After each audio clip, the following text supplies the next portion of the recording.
Free seeds வந்து கொடுக்கலாம் அப்படின்னு சொல்லிட்டு ஒரு 12 நாளைக்கு முன்னாடி ஒரு வீடியோ போட்டிருந்தேன். நம்ம சேனல் பற்றி ஏதாவது நிறை குறைகள் இருந்தால் சொல்லுங்கள் அப்படின்னு சொல்லிட்டு. குறைகள் இருந்துச்சு அப்படின்னா வந்து அதை வந்து கரெக்ட் பண்ணிக்கலாம் அப்படின்னு சொல்லிட்டு.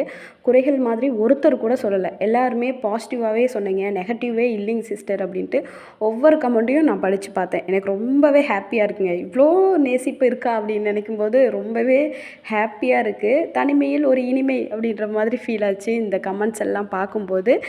யார் யார் அப்படின்னு சொல்லிட்டு அடுத்த வீடியோவில் சொல்கிறேன், சரிங்களா? சீட்ஸ் எல்லாம் ஏன் இவ்வளோ நாள் வந்து அனுப்பலை அப்படின்னா, சில சீட்ஸ்லாம் வந்து கொஞ்சம் ரேர் வெரைட்டியாக கொடுக்கலாம் அப்படின்னு சொல்லிட்டு அந்த சிவப்பு மணத்தக்காளி விதைகள், அதுக்கப்புறம் வந்து இந்த நாட்டு செம்பருத்தி விதைகள், அப்புறம் வெள்ளை தூதுவளை விதைகள், இதெல்லாம் வந்து கொஞ்சம் நிறைய பேர்கிட்ட கிடைக்கிறதில்ல. ஸோ அந்த மாதிரி விதைகள்லாம் கொஞ்சம் ரெடி பண்ணிவிட்டு அதுக்கப்புறம் அதை கொடுக்கலாம் அப்படின்றக்காக தான் இவ்வளோ நாள் டைம் எடுத்தது.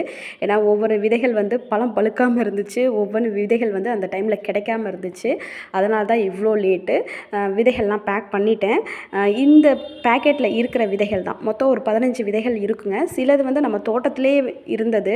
ஏதோ ஒரு சில விதைகள் மட்டும்தான் நம்ம தோட்டத்தில் இல்லாத விதைகளாக இருக்கும். மற்றது எல்லாமே நம்ம தோட்டத்திலேருந்து எடுத்த விதைகள் தான். இந்த மாதிரி ஒரு பேக்கெட்டாக தான் கொடுக்கலாம் அப்படின்ட்டு இருக்கேன். என்னென்ன விதைகள் அப்படின்ட்டு ஃபுல் வீடியோவில் சொல்கிறேன்.